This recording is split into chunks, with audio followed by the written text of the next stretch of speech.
أهلا بك عزيزي المشاهد في حلقة جديدة من آخر إنذار، لأن كل الكتاب هو موحى به من الله ونافع للتعليم والتوبيخ للتقويم والتأديب لكي يكون إنسان الله كاملا متأهبا لكل عمل صالح. فبنلاقي في العهد القديم دروس مباركة جدا وصور عن الصليب وصور عن الفداء، وكمان بنشوف في العهد القديم شخصيات شرسة جدا، دموية جدا، قاسية جدا، بترمز إلى إبليس. وإحنا النهاردة ناويين نكلمك عن شخصية فرعون اللي كان بيستعبد بني إسرائيل، وإيه الحيل اللي عملها لما ربنا بعت المخلص اللي هو موسى. مرضيش يفرط فرعون في بني إسرائيل بسهولة، عمل شوية حيل هي نفسها استراتيجية إبليس في هذه الأيام. خليك معانا النهاردة عشان نعرف إزاي فرعون يرمز إلى إبليس والحيل اللي عملها مع بني إسرائيل وكيف تم الخلاص. معانا خادم الرب المحبوب المعروف والمحبوب لدينا جميعا، خادم الرب الدكتور عادل نصحي. أهلا بك يا دكتور عادل. أهلا بك أخي. دكتور عادل، فرعون هذه الشخصية الدموية، هذا الشخص القاسي القلب اللي كان بيستعبد بني إسرائيل، هل تقرأ لنا عنه النهاردة عشان المشاهد يتحذر من أسلوب إبليس ومن حيل إبليس؟ تمام. فصح 11 بعد الضربات الكتيرة اللي هي بتبين فيها عناده وقسوة قلبه، الرب قال لموسى فاضل له ضربة واحدة بس، ضربة واحدة بس. يا رب ده احنا غلوبنا معاه. قال له هي الضربة اللي جاية وهتجيبه الأرض. ضربة واحدة أيضا أجلب على فرعون وعلى مصر. إيه هي الضربة بقى؟ ناخد أصحاح 12 يقول له كده: هذا الشهر يكون لكم رأس الشهور، هو لكم أول شهور السنة. يعني الرب بيعمل تقويم جديد للشعب. وبعدين نعمل إيه يا رب؟ قال له طبعا مش هقرأ كتير، بس المهم كان مطلوب من كل بيت إنه يجيب شاة، أو بمعنى بلغتنا احنا خروف ذكر ابن سنة. ويعمل إيه؟ الشاة دي لازم تكون، الخروف ده لازم يكون سليم 100 ما فيهوش أي عيب خارجي ولا مرض داخلي. يعني نعمل إيه؟ قال له خليه عندك من اليوم العاشر لليوم تحت الحفظ. يعني تحت الحفظ يعني تحت الرقابة. ده عدد 6، يعني خروج 12 6. أيوة. أنا الحقيقة بقرأ من غير ما أقول الأرقام عشان بعد 12. طيب. ليه بقى؟ قال لك عشان يبقى مضمون، ما فيهوش عيب داخلي مستخبي ولا عيب خارجي. فترة حضانة المرض ممكن في الخرفان بتاعت 4 أيام تتكشف خلاص. انت حضرتك زمان كنت طبيب بيطري فيعني بتقول معلومات كمان. بس وبعد كده طب ونعمل ايه فيه حيث انه سليم بقى خلاص نسيبه؟ قال لا، ده هو ده اللي يتذبح.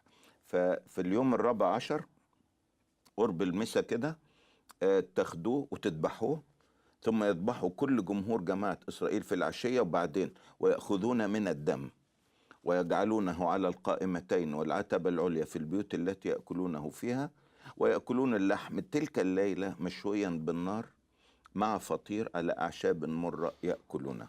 لا تأكلوا منه نيئا أو طبيخا مطبوخا بالماء، بل مشويا بالنار رأسه مع أكارعه وجوفه. وبعدين يقول كده هو فصح للرب. طب وإيه لازمة الكلام ده كله؟ قال له فإني أجتاز في أرض مصر هذه الليلة. يبقى هم بياكلوا اللحم في تلك الليلة ورشوا الدم قبل تلك الليلة، وهيحصل قضاء في تلك الليلة، وهيحصل خلاص في تلك الليلة برضه. وخلاص في تلك الليلة لأنهم هيخرجوا في نفس الليلة. برافو. طيب المهم هنا يقول لك أجتاز في أرض مصر هذه الليلة وأضرب كل بكر في أرض مصر من الناس والبهائم، وأصنع أحكاما بكل آلهة المصريين أنا الرب. ويكون لكم الدم علامة على البيوت التي أنتم فيها. وبعدين من روائع الآيات في الكتاب النص آية أو تلت آية بس: أرى الدم وأعبر عنكم.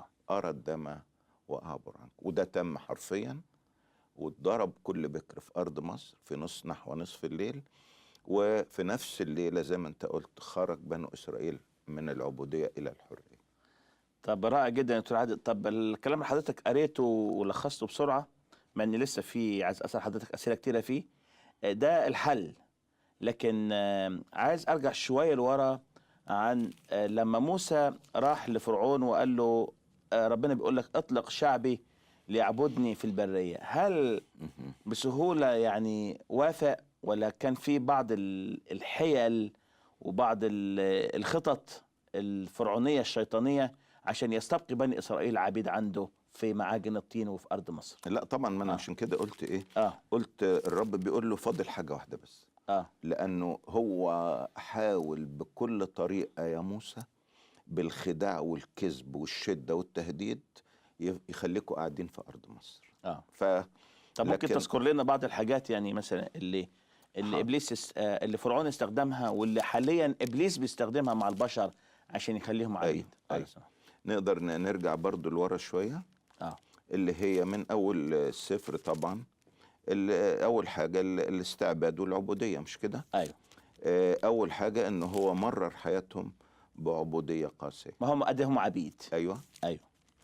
هل وبقى مثلا في أصحاح 5 لما راحوا له أهو في عدد 9 مثلا بيقول ليثقل العمل على القوم، ايوه أصحاح شوف، هي دي. حتى يشتغلوا به، إيه يعني؟ هل دي حيلة؟ آه يعني طب انت ذليلهم زي ما قلنا في الاول، ما خلاص بقى.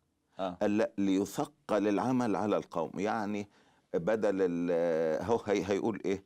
حتى يشتغلوا ولا يلتفتوا الى كلام الكذب. ده هنا ده مشكلتين هنا، مش حاجة واحدة. آه اول حاجة الكلام اللي بتاع ربنا ده، الشيطان عايز يقول ان ده كله كذب، ما تصدقوش. طب حكاية الأول ليثقل العمل على القوم، يعني اه أنا شايف إنهم كانوا بيدوهم تبن وياخدوا منهم كمية طوب. ايوه طب حلو، قال ما تدهمش تبن ومطلوب منهم نفس كمية الطوب. تمام. إيه بقى الاستراتيجية دي؟ الاستراتيجية يعني إلهيهم يخلي، بص احنا فاضيين واحنا عندنا وقت، الشغل على طول، انا مش فاضي. لا، مرة زمان آه افتكرت حاجة. واحد شاب كنت بكلمه، قال لي معلش اما اخلص ثانوية عامة. وكان يخلص ثانوية عامة. قلت له طب ما تيجي للرب ويقف معاك في ثانوية عامة. آه وطبعا هيخلص ثانوية عامة اقول لك اما اخش الجامعة، وما يخش الجامعة هيشوف الشغل. يعني ليثقل العمل على القوم. طب معلش خلينا عمليين، هو الشغل خطية؟ لا طبعا. طب لما انا اشتغل، يعني مثلا هشتغل وهشتغل بعد الظهر شغلانه تاني عشان مثلا اجيب دخل تاني، واشتغل من الصبح مثلا الساعه 12 بالليل شغل شغل شغل شغل، ايه خطيه؟ حاضر. اه نفس الرب لما كلم شعبه زمان في العهد القديم قال لهم في يوم راحة في الأسبوع.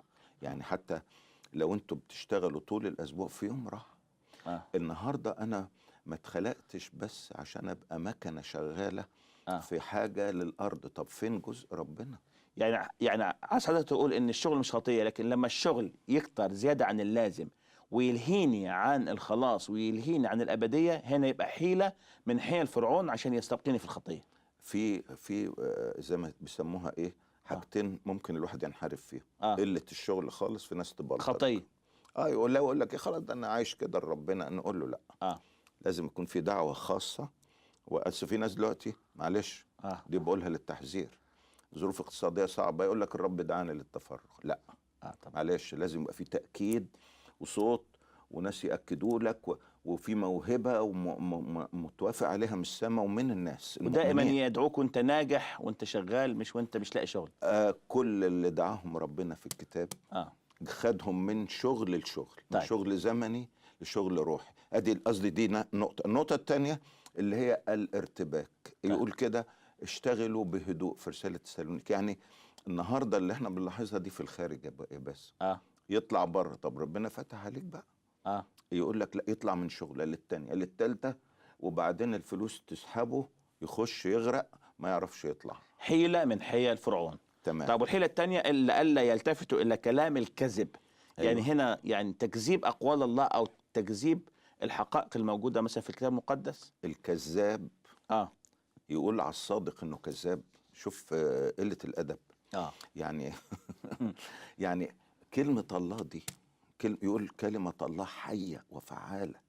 يقول السماء والارض تزولان، ولكن مش كلمة اه يسقط صفر، ولا حرف من كلامي نقطة.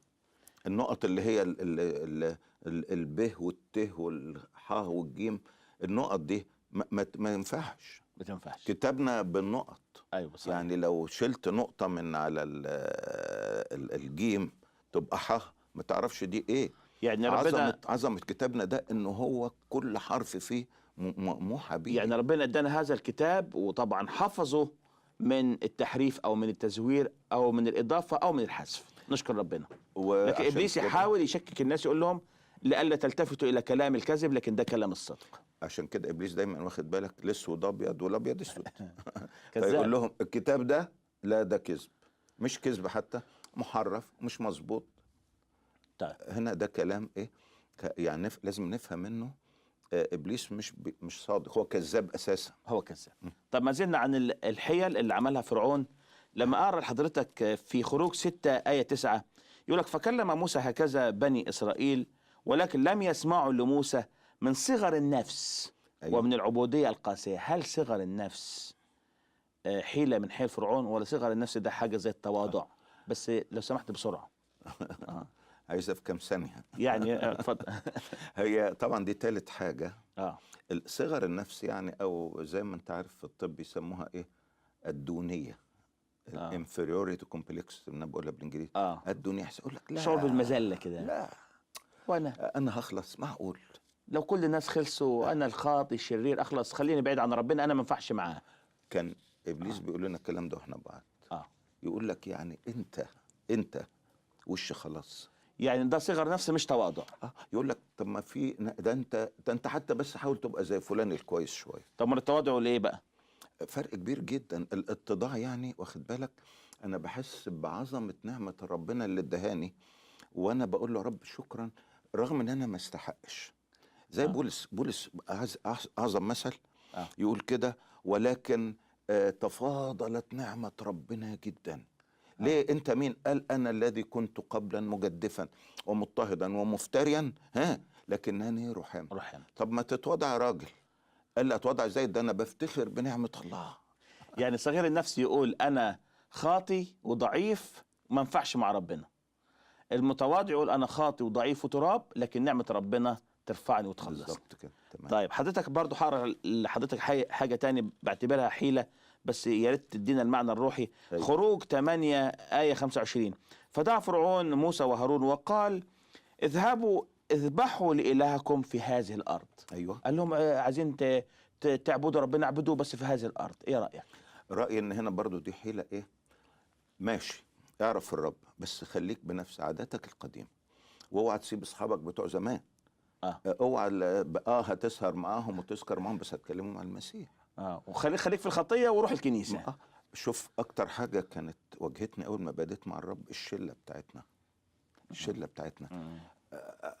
اكلم الرب قال لي خد موقف اشهد. قلت لهم انا تبع المسيح دلوقتي. طبعا عملت لي مشاكل لكن هي دي المسيح. طب انا هرجع لحضرتك بعد الفاصل. عزيزي المشاهد، واضح جدا انه ابليس مجسم في فرعون. يعني فرعون صورة واضحة جدا لإبليس الشيطان. ولما ربنا بعت الخلاص وبعت موسى ابتدى فرعون يعمل حيل. نمرة واحد كتر الشغل مش خطية، بس لما يلهيك عن الخلاص يبقى حيلة من حيل فرعون. قال الكلام ده كذب، اوعى تصدق ان في خلاص وفي حرية. تالت حاجة عمل عندهم حاجة اسمها صغر النفس. انا معقولة اخلص؟ انا الضعيف، انا الخاطي، انا الحقير، انا التعبان، انا ما ينفعش مع ربنا. لا صح، انت ضعيف وتعبان وخاطي وتراب وانا كده، بس المسيح بيحبك. فارمي صغر النفس. الحيلة الرابعة كانت صلح ما بين فرعون والشعب. اعبدوا الرب بس خليكم عبيد عندي. يا لها من حيل احترافية من فرعون، نفس استراتيجية ابليس في هذه الايام مع البشر. خليك معنا بعد الفاصل عشان نشوف كمان ايه الحيل التانية اللي عملها فرعون عشان يستبقي بني اسرائيل عنده، وكمان هنشوف من خادم الرب الدكتور عادل الحل والخلاص.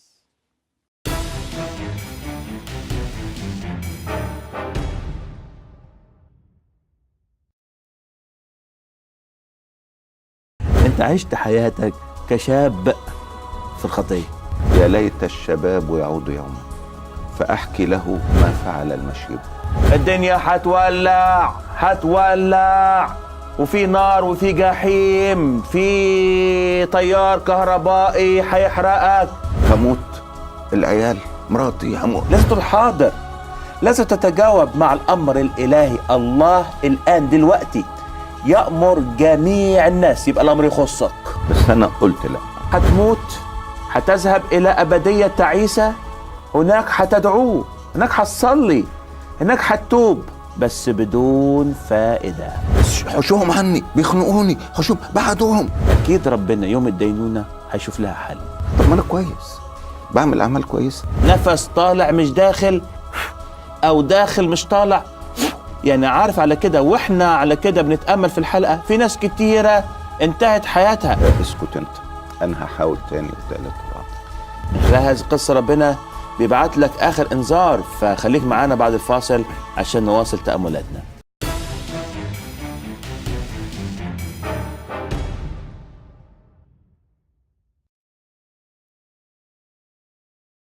أهلا بك مرة أخرى عزيزي المشاهد في آخر إنذار. كنا قبل الفاصل بنتكلم عن فرعون، فرعون الذي يرمز إلى الشيطان، فرعون قاسي القلب، فرعون الدموي، فرعون بتاع الحيل، بتاع الخطط الجهنمية الشيطانية. موسى قال له اطلق شعب، ربنا بيقول لك اطلق شعب اللي يعبدني في البرية. هو بسهولة؟ لا، كتر الشغل. نمرة 2، كلام ربنا كلام كذب. نمرة 3، عمل عندهم حاجة اسمها صغر النفس. والحيلة الرابعة بقى كانت خطيرة جدا جدا، قال لهم ما تصلوا وانا منعكم، اذبحوا للرب إلهكم بس في هذه الأرض. وقال لنا خادم الرب يعني ايه المعنى الروحي؟ يعني ابليس يقول لك عايز تصلي صلي، عايز تصوم تصوم، عايز تروح الكنيسة روح، بس خليك عبد للخطية. دي حاجة ودي حاجة، دي نقرة ودي نقرة. حيلة من حيل فرعون. تعالوا مع بعض نشوف ايه بقى الحيل وكيف تم الخلاص العجيب. اهلا بيك مرة تانية يا دكتور عادل في اخر انذار. اهلا. دكتور عادل، حضرتك من خلال شخصية فرعون انت بتحذرنا وبتنذرنا عشان ما نحطش ايدنا في ايد الشيطان اللي فرعون رمز ليه. ممكن يا دكتور عادل تقول لنا باقي الحيل اللي كان بيستخدمها فرعون مع بني اسرائيل؟ الحيلة نمرة 5 من الشيطان. قال لهم ماشي، عدد 28 من أصح 8. أنا أطلقكم لتذبحوا للرب إلهكم في البرية. الله ده اتغير فرعون. قال لهم ولكن حتة ولكن دي صعبة أوي. لا تذهبوا بعيدا. لا، وخد بقى موقف متدين، صلي لأجلي. يا سلام يا سلام مع الراجل بتاع ربنا. كذاب بشكل. فهنا لا تذهبوا بعيدا. يعني مرة واحد شبه تشبيه، قال لك هو ما تقطعش السلسلة، طولها لهم عشان لما تحب تروح شددهم تاني. زي واحنا صغيرين كنا نصطاد عصفورة، وبعد حرام عليك طيارة، نربط فتلة في رجلها ونمسك طرف ونطير، هتطير، بس انت بقى عيل شقي ومزعج، مش عايز تسيبها، تسحبها تاني. هنا يعني لازم الفتلة تتقطع. لا تذهبوا بعيدا، يعني توب بس ما تتوبش قوي. اهو كده، مش كده برضو يعني؟ يعني مش بقى. واحد مرة قال لي ايه، قال لي حاجة اسمها هستيريا التدين. قلت له يعني ايه هستيريا؟ ده كان واحد قريبي كان بيشتغل في امراض نفسية فواخد على اللغة دي. يعني ايه هستيريا؟ قال لي يعني صلاة وصوم وكنايس، يعني شوية شوية، خليها اقسم على 2 كده، ماشي حالك. انا بشوف واحد يقول لك يعني انا بشرب علبتين سجاير، انا هسيب ابليس فهخليهم 3-4 سجاير في اليوم. يعني انا ماشي مع واحدة في الزنا، ممكن تبقى صديقتي. لسه واحدة قالت لي انا ماشية مع واحد يعني في الزنا، انا اتأثرت من كلامك فانا هيبقى بس صديقي بس ما يبقاش في زنا. قلت لها ما ينفعش، لازم نسيب ابليس، نسيبه نهائي. الاشياء العتيقة قد مضت وذا الكل قد صار جديد. واحدة مرة قالت لي أنا اللي كنت أعرفه قبل كده أكلمه عن المسيح. قلت لها لا. قالت لي طب مش لازم نكلمه، اشهدي لكل البنات اللي تعرفيه أو قرايبك الولاد، لكن ده لا تذهبا بعيدا. عايز بص، لابد أن يكون خط قاطع فاصل شديد. لازم نسافر 3 أيام. تمام. يعني نبعد عن إبليس نهائي. تمام. مش كده برضو؟ كده طب لما في خروج 10 آية 11 بيقول لهم روحوا انتوا الرجالة. يعني مش عارف ايه، هل دي حيلة؟ ليس هكذا، اذهبوا انتم الرجال واعبدوا الرب وسيبوا زوجاتكم واولادكم وبناتكم. ليه دي تعتبر حيلة؟ ممكن حاجتين بس، يعني حاجة اولا عواطفهم هتبقى في مصر، يعني زي مرات لوط، طلعت من سدوم لكن قلبها كان في سدوم. فوهي طالعه طب ما خلاص بقى، راحت اتلفتت وراها وراحت. فهم يطلعوا من ارض مصر وقلوبهم ومشاعرهم وعواطفهم مرتبطه بزوجاتهم واولادهم وبناتهم، فهيرجعوا. وبنفس الشعب ده لما طلع يقول لك رجعوا بقلوبهم الى مصر، برضه في مخهم آلهة المصريين وعجل أبيس. فهنا أنا عايز أقول إيه؟ لما أخرج بقى للمسيح كل ما عندي للرب، كل كياني، تحب الرب إلهك من كل قلبك ومن كل نفسك ومن كل مشاعرك، كل قدرتك، كل قدرتك. حاجة بص، لابد أن يكون الكل للرب. طيب لما قال لهم اطلعوا يا دكتور عادل وخدوا أولادكم وخدوا بناتكم بس سيبوا البهائم. أيوه. لما في أصحاح 10 آية 24 فدعا فرعون موسى وقال اذهبوا اعبدوا الرب غير أن غنمكم وبقركم تبقى، أولادكم أيضا تذهب معكم. إيه المشكلة يعني؟ يعني أنا لو من موسى أقول له مش خد البهائم، يعني مش عايزين حاجة. أولا هو عايز يعوض الخسارة اللي حصلت، لأنه هو ضرب كل المواشي في الضربات. فالثورة الاقتصادية انتهت، فيقول لك أخد طب منهم دول أربيهم. لكن النقطة الأهم إن موسى فهمها، قال له يعني ما نقدمش ذبائح للرب إلهنا؟ معلش. قال له ما فيش معلش، انت مش عايز تخلينا نقدم ذبائح ومحرقات لنصنعها للرب إلهنا مش إلهك؟ عايز تحرمنا من العبادة؟ النهاردة ما في مقاومة، يعني ساعات تلقى مش عارف لو كباريه فتح مش مشكلة، لكن لو كنيسة أو حضور للعبادة ممكن بتتحارب. ليه؟ ليه أتضايق لو لقيت ناس بيصلوا؟ ليه؟ طيب ما هم ممكن يصلوا من غير ذبايح. يعني ايه رأيك في التوبة؟ ايه رأيك في توبة نصوحة بس من غير ما اجي للذبيحة اللي هي طبعا احنا كلنا عارفين انها المسيح، الصليب. ايه رأيك؟ لا طبعا توبة نصوحة، مش هعمل كده تاني، هسيب الطريق الوحش بتاع الخطية، يترك الشرير طريقه ورجل للإثم أفكاره وليتب إلى الرب فيرحمه وإلى إلهنا لأنه يكثر غفران. بس سيبنا من الصليب وسيبنا من الذبيحة وسيبنا من موضوع الاختلاف ده. هتوب زي ما كل الناس حوالينا بتتوب. ما هو رأيك؟ رأيي إنه بص، أنا بعمل صينية بطاطس ونسيت أحط البطاطس واللحمة. سوري يعني إن أنا يعني أساس الموضوع كله الصليب، اللي هو تدور حواليه دائرة العبادة وتمجيد الذي كان مصلوبا فقام. إذا شلت الصليب والمسيح من أي عبادة مسيحية بتكلم، بقت إيه؟ حاجة اجتماعية ظريفة، مبادئ أو تقدر تقول نادي لطيف مسيحي حلو، زي مثلا بيعملوا ساعات بلاد يقول لك نادي أولاد إسنا مثلا، نادي بتوع منوفية، بس مش أكتر من كده. يعني ما تنفعش التوبة من غير الدم، بدون سفك دم لا تحصل مغفرة. طب عشان كده بقى ندخل للحل اللي هو برضو كان عن طريق ذبيحة زي ما حضرتك قريت لنا في سفر الخروج أصحاح 12. كل بكر يموت سواء من بني إسرائيل أو من مصريين، صح ولا مش صح؟ مظبوط. يعني ولا ربنا بيفرق؟ لا. طب إلا البيت اللي يجيب خروف وبعدين يذبحه ويحط الدم على القائمتين والعتبة العليا. السؤال اللي حضرتك أو سؤال، ليه حضرتك ذكرت كده ان الخروف يكون ما فيهوش عيب؟ نمرة واحد ليه؟ شوف، قبل ما فيهوش عيب انا جت لي فكرة. كان في 3 أبكار، مش بكرين. بكر المصريين اللي هم هيرفضوا موضوع الدم، بكر إسرائيل اللي ممكن يموت لو ما احتمش في الدم، بكر كل خروف. يقول لك من أبكار غنمهم ومن سمانها زي ما فأحسن خروف البكر، زي ما تقول إيه، عندما يدخل البكر يقام البكر من الأموات، شخص الرب. البكر يعني مش في الخروف المولود الأول، لكن في المسيح الأعظم. فهنا البكر ده اللي هو أحسن خروف وأول خروف عندك تجيبه. ده كان يقدم من زمان للرب يعني كذبيحة. لكن خروف الفصح يعني خروف بس نمرة واحد بيكونش فيه عيب. أهم نقطة إيه بقى معنى إيه المعنى الروحي؟ إنه تكون لكم شاة صحيحة. افرض شاة ودنه طايرة وعينه طايرة، مش واحد ذبح ويتشوي تمام، رجله مكسورة، ايه المشكلة يعني؟ هو شوف، لا عيوب خارجية ولا عيوب داخلية. ليه؟ لأنه الخروف ده يرمز لشيء. هلا لما يوحنا المعمدان شاف المسيح عارف ترجمة كل معاني سفر الخروج أصحاح 12 ترجمت بالروح القدس. قال الله الله الله، ده هو ده، هذا هو حمل هو الله. ده الله حمل الله. مين قال ما هو ده اللي كانت بتشير إليه كل الحملان، ملايين الحملان، آه. ملايين الذبائح، أنهار دماء سالت، كل دول يتركزوا في هذا. هو ده حمل الله الذي يرفع خطيئته. بتكلم عنه ليه؟ قال حتى تلاميذ دول أنا عايزهم يمشوا وراه. يبقى إذن يعني تكون لكم شتى صحيحة، رمز إلى المسيح اللي مفهوش واللي ما عملش واللي ما يعرفش خطية.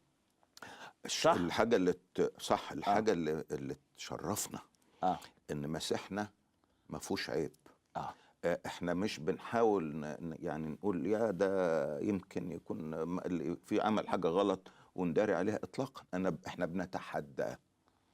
هو نفسه قال من منكم يبكتني على خطية، وانا بقولها بلساني وانت بتقولها بلسانك. هات لي عيب في المسيح، هات لي في اخلاقه حتى كإنسان، هات لي في كلامه، هات لي مرة قال كلمة وقال انا اسف ما كنتش اقصد. هات لي ما اعظم هذا الشخص. طيب هنا بقى كمال المسيح. طب ليه لازم خروف يذبح؟ ما خلاص الخروف رمز المسيح كفايه، ليه لازم يذبح؟ لا ده انا في عندي حاجه معلش. ليه خروف؟ ما يذبحوا كلب او حمار. ما ينفعش، انا ده نجس. ده لازم يكون حيوان طاهر. طيب لازم يكون بلا خطيئه، قدوس. طيب القدوس المولود منك يدعى ابن الله، لانه يرمز الى المسيح. تمام. لازم يذبح. لازم يذبح. ما هو ايه؟ ايوه. بدون سفك دم لا تحصل مغفره. دي موجوده في العهد الجديد. ومن غير ما يذبح، فين الدم اللي هيترش على البيبان من بره؟ فده رمز للمسيح اللي كشاة تساق الى الذبح وكنعجة صامتة امام جزيها. تمام. لم يفتح فاه. عارف يعني لو عاش الخروف، انت مره كنت بتخدم في حاجه زي كده عجبتني. لو قعد الواد يمسك في الخروف جامد ويقول له يا بابا ده ما يتذبحش، ده تعلقت بيه، يقول له هنموت. هنموت وهو هيموت معانا. يا يموت الخروف يا يموت الخروف نعيش احنا، يحيى الخروف نموت احنا. يعني المسيح اتذبح عشان انا انجو من الذبح الابدي. نمرة 3، ليه كان لازم الخروف يتشوي يا دكتور عادل؟ ما خلاص ذبح، ما يتسلق، يتعمل شوربه، يعني يطبخ بالماء، ليه لازم يشوى؟ لانه صليب المسيح ما كانش مجرد المسامير والجلدات، مع ان دي حاجه رهيبه. انا ما بحبش حتى ما بتكلم فيها كتير او بحس بيها اقول يا الام رهيبه. لكن الاهم انه ايه؟ كان في الام داخليه. تصور جحيمنا، نيران العداله الالهيه، نار دينونتي ودينونتك، نار الجحيم الابدي كلها اتلمت، بقت في كبسوله مركزه، جرعه مركزه في 3 ساعات او 6 ساعات يحتملها هو على الصليب. عشان كده الهي الهي لماذا تركتني؟ صار قلبي كالشمع قد ذاب في وسط احشائي او امعائي. تمام. يعني حضرتك عايز تقول ان في نار ولعت في المسيح وهو على الصليب، اسمها نيران عداله الله، وهي دي اللي بيسموها الالام الكفاريه. عشان كده كان لازم اللي يموت من اجلنا يكون اله بقوه اله، وعدم محدوديه اللاهوت مع محدوديه الناسوت، والا ما كانش يقدر يدفع ثمن الخطايا الكتيره قوي قوي. طيب حاجه اخيره في نص دقيقه، ليه ربنا قال لهم هذا الشهر يكون لكم رأس الشهور، هو لكم أول شهور السنة؟ أنا أعرف أنهم كانوا في شهر 7 شهر أبيب في سنة 400 عبودية. ليه بقى يقول لهم هذا الشهر يكون لكم رأس الشهور؟ لأنه كل الحياة القديمة ملهاش قيمة من غير المسيح. يوم ما عرفتك كان يوم عيد، نلت كرامة وحظ سعيد. يا يسوع غيرك ما أريد، من نبع الحياة تروين، يا مصلوب علشان تفديني، قلبي يقول لك امتى تجيني. امين. شكرا لك يا دكتور عادل. في نهايه البرنامج عزيزي المشاهد، لو كنت بتشعر بعبوديه، لو كنت بتشعر بقساوه ابليس وقساوه الخطيه، عايز اقول لك حل رائع جدا جدا من كلمه الله. المسيح فصحنا، المسيح قد ذبح. يقول الكتاب في رساله كورنثوس فصحنا المسيح قد ذبح، اذا لنعيد. ينتظرك يا عزيزي المشاهد عيد النهارده. لو جيت احتميت في دم المسيح، لو جيت رشيت الدم على القائمتين والعتبة العليا في قلبك تنجو من الدينونة وتبدأ حياة جديدة مع المسيح، وتقدر تترنم: إذن إن كان أحد في المسيح فهو خليقة جديدة، الأشياء العتيقة قد مضت، هوذا الكل قد صار جديدا. وإلى حلقة جديدة من آخر إنذار، الرب معك.